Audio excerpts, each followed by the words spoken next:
जय श्री श्याम दोस्तों, कहाँ से भैया? पंजाब से। पंजाब से, बहुत बढ़िया। मजाक तो नहीं कर रहे हो? नहीं नहीं, पंजाब से, सच्ची पंजाब। चलिए, नहीं ऐसे ना, बहुत सारे लोग ये बोलते हैं कि इतने दूर से लोग भी आते हैं क्या? तो आते हैं, आपकी रील देख रहा था मैं, यहाँ पर आए मामा के घर पे आया था मैं, यहाँ पर आपकी जब रील देख रहा, रील देखते देखते आपकी वीडियो देखी तो मैं 150 रुपए में 3 चीजें गिफ्ट मिल रही ग्लास कार्ड के साथ। चलिए बहुत बढ़िया। 150 रुपए में? हाँ, 150 रुपए में। चलिए बहुत बढ़िया। भैया आए हैं पंजाब से टेम्पर ग्लास डलवाने के लिए, तो भैया को मैंने 150 रुपए के टेम्पर डालने के साथ में एक नेक बैंड दिया है, एक केबल प्रोटेक्टर और एक मोबाइल स्टैंड। भैया नेक बैंड कैसा है?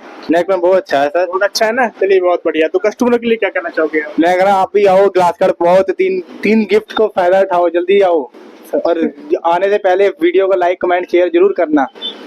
चलिए बहुत बढ़िया। भाई जो भी गिफ्ट मिलती है, ये गिफ्ट मेरे फॉलोवर्स को मिलते हैं। जो भाई मेरे अकाउंट को फॉलो, लाइक, कमेंट, शेयर और स्टोरी लगा के आएगा ना, उसके लिए सारी गिफ्ट रहने वाली है। तो मेरा एड्रेस है सेठ जी गार्डन, नगला, पद्मा, ग्वालियर, आगरा।